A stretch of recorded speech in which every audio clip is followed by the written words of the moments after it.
welcome back to another video. So today is for me, the much anticipated start of a new series I'm launching called Malt Mondays, where every Monday I'll be hopefully uploading the video on Monday, but if not, every Monday I'll be sharing with you one of the malt whiskies in my humble but growing collection. I'm a little bit hampered here in Canada, in Ontario, with a selection available at the government-owned liquor store, the LCBO, I think it's the Liquor Commission Board of Ontario. I don't think the buyers are overly creative, but every now and then they do bring in some rather interesting bottling. So every Monday is Malt Monday. I'll be sharing with you some tasting notes. I'm not a whiskey expert. I love whiskey. I love malt whiskey, but I'm really starting my journey and diving a little bit deeper into the story, the background, the history of each of these whiskeys. In these videos, I'm really sharing some, a little bit of background research I've done on each one. But my impressions of, and I think really from a whiskey lover's perspective, but really a beginner's perspective. So I hope you enjoy it. So watch out for these videos every Monday. If you haven't already, I would really appreciate you subscribing to the channel. I'm really trying to grow this and to reach as wide an audience as possible. The channel's content has shifted a little bit, or is shifting a little bit, in addition to sharing my love for certain, for men's fashion, lifestyle, travel, whiskey, cigars, adding a little bit of, I think, commentary as well. So, if you haven't already, really appreciate you subscribing and staying tuned for upcoming videos.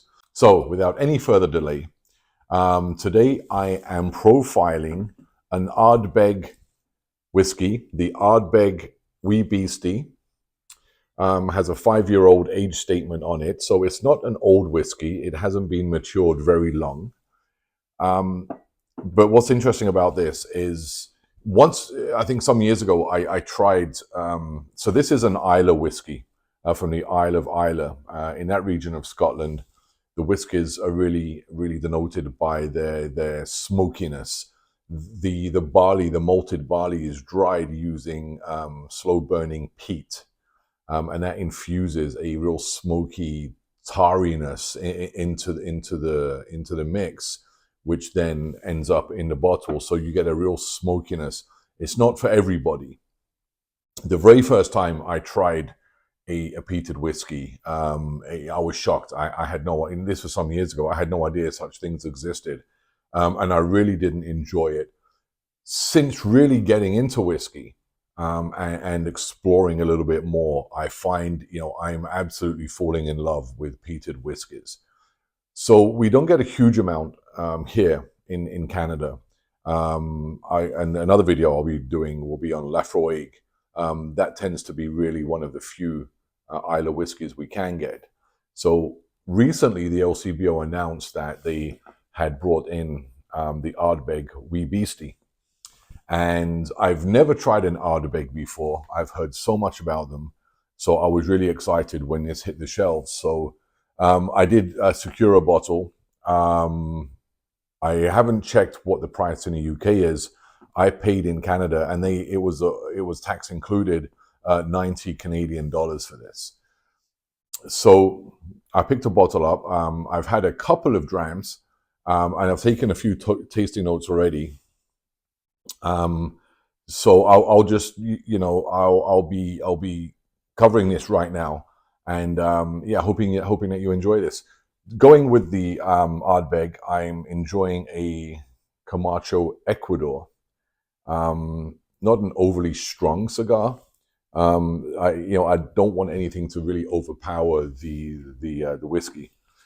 So it's 5 years old. It's been aged in ex-bourbon and I believe Oloroso sherry casks. So it's been matured for 5 years.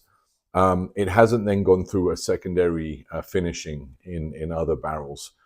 So you're not getting a huge amount of a cask finish. You're not tasting a lot of the oakiness in this whiskey. It's bottled, I believe, at 47.4%. So it's a little bit stronger than the usual 40% we tend to get here. Non-chill filtered, so it hasn't gone through the filtration system.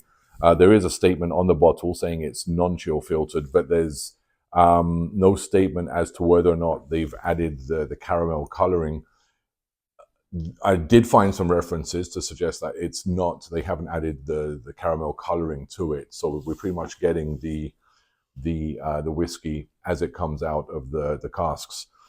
I'm going to be adding a few milliliters of water. It is, again, much higher proof.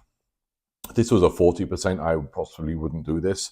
But at this percentage, I will be adding a few milliliters of water.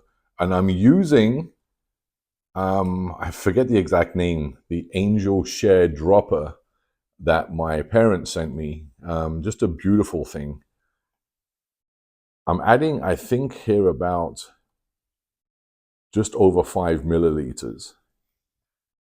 And I might add a little bit more. We'll see how it goes. But I'll let that just blend for a little while. What I'm hoping to see is, because it's non-chill filtered, the oils and the residues, if you can call it that, from the cask that are still present in the whiskey that haven't been filtered out, the water will bind to those and create a slight cloudiness. So we'll see in a couple of minutes. I'll just let it sit there for a little while. But yeah, so Ardbeg, bottled at 47.4%, non-chill filtered, 5 years old. It is a younger whiskey, 5 years. A lot of people have wondered why, if it's only 5 years, why put an age statement on it? I don't know. A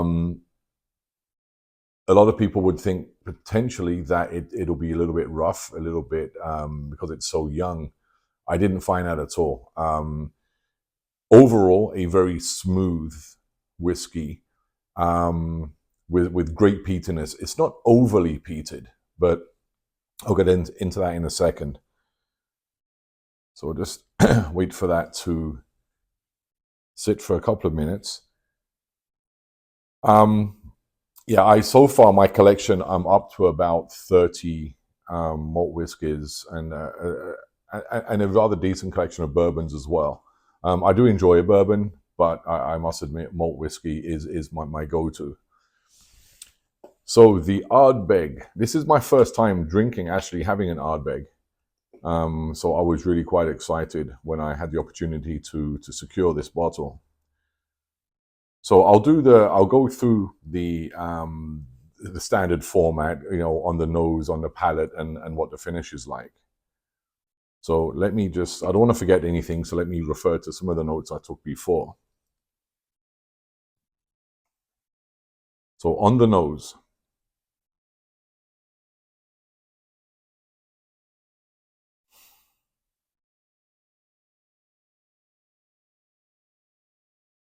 you're definitely getting that higher alcohol on the nose. It kind of hits you right here. Beyond that, you are getting a little smokiness, not a huge amount.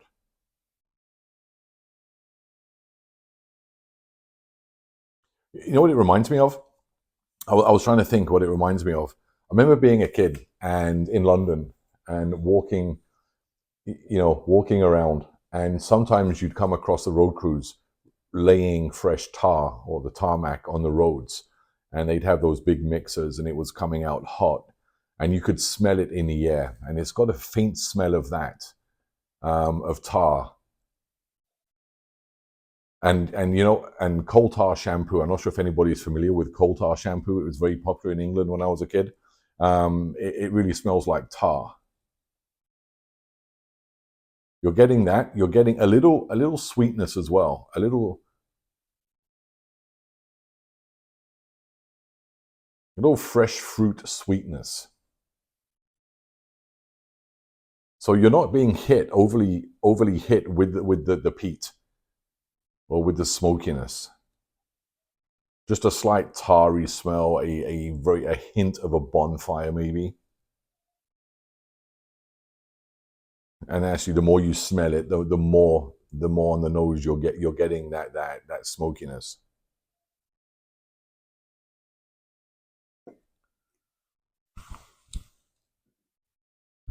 So on the palate, we'll take our first sip here.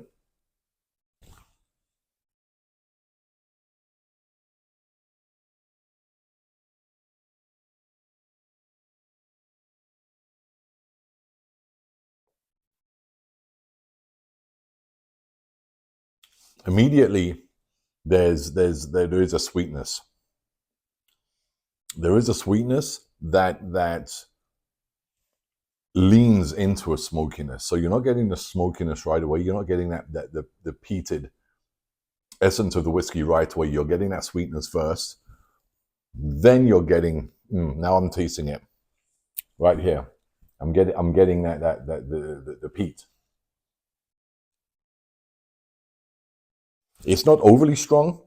At one thing at 47%, you're getting quite a very strong whiskey. You're not getting a sense it's overly strong, but I have poured some water in it.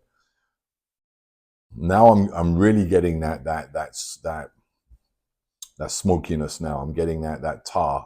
Now, it's not as strong. If anybody knows it, it's not as strong as the what is it? Lapsang Souchong tea, which is very, very smoky. It's not as strong as that. But I'm sorry. It's almost like I've gotten a whiff in my mouth of coal tar shampoo, but pleasantly.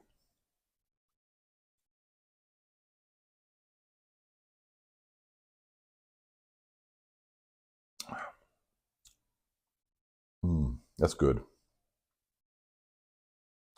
This is the perfect whiskey for on a cold evening if you're like putting wood in your wood burner, sitting outside with a campfire on a cold evening. This is the one. So I'm getting sweetness, I'm getting some caramel, a little bit of fruitiness, and then at the back of that I'm getting that peatiness of the whiskey. Not getting too much oak in this. Some whiskies I have, you definitely get the casks present on the palate, but not so much with this. Again, it's only 5 years in the casks.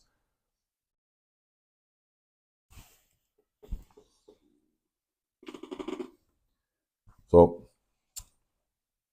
on the back end now, on the finish, the peat remains. The other flavors, the other elements of the sweetness, I'm not getting too much in the way of caramel like I do or toffee with other whiskies. The peatiness is remaining. A little bit of maybe some pepper there as well. So a little bit peppery, woody, earthy. But overall, though, what's remaining, what's lingering, is the peat.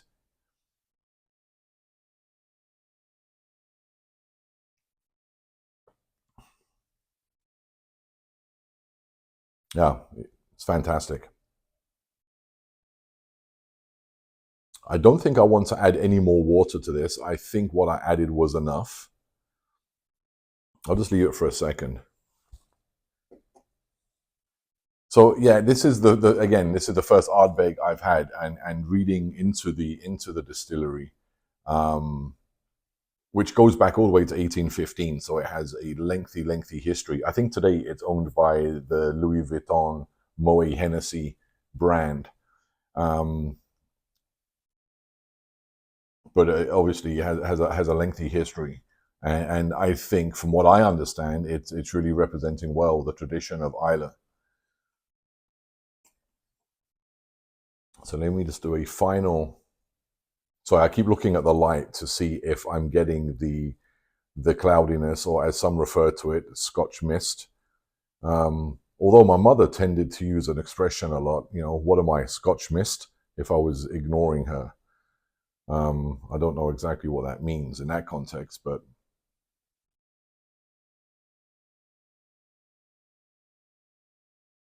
yeah, on the nose now, maybe because I have it on the palate, I'm getting a few different. I'm picking up a few different aromas. Definitely getting cream in this now. It's funny. It's a peated whiskey. Apparently, it's one of Ardbeg's more heavily peated whiskies. But I'm not getting a huge amount on the nose. It's interesting.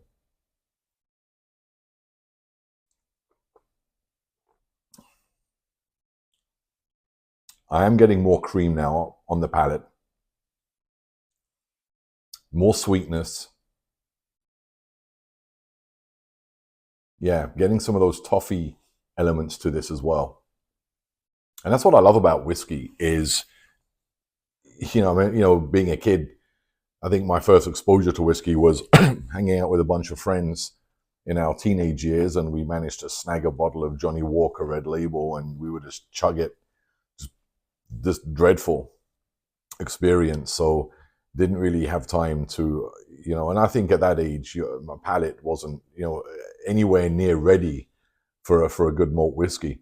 Kind of like Guinness, when I, years ago, I couldn't stand the stuff, but now it's absolute. I'm absolutely in love with Guinness.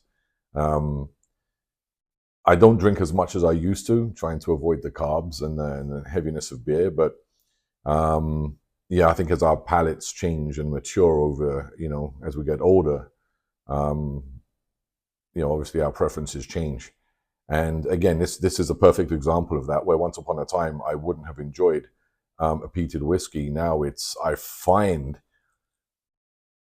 think once you start to enjoy peated whiskey, you want more of them, and it does seem rather hard to go back to a non-peated.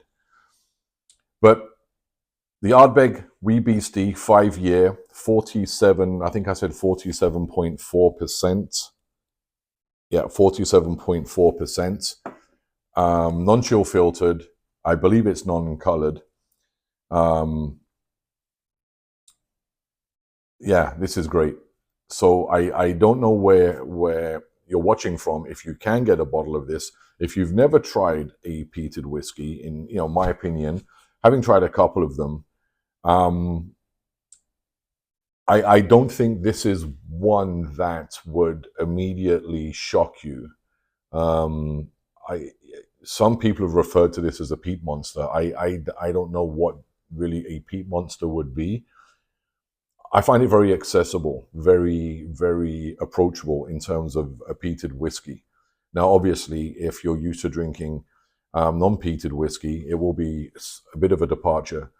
But if you haven't tried it, give it a shot. I don't think you'll be disappointed. I should have tried it before I added water. For this video, I did the first time. And I will say, I do find that it rests on the palate a lot easier with just a few milliliters of water. I don't put ice. I don't want to dilute the whiskey any further beyond the few drops I've put in already. But yeah, so if you haven't tried it, give it a shot. I don't think you'll be disappointed. If you do buy it and you don't like it, send me the rest of the bottle. I don't mind. I'll give it a good home. But yeah, so this is my first Malt Monday, the Ardbeg Wee Beastie, peated whiskey from the Isle of Islay.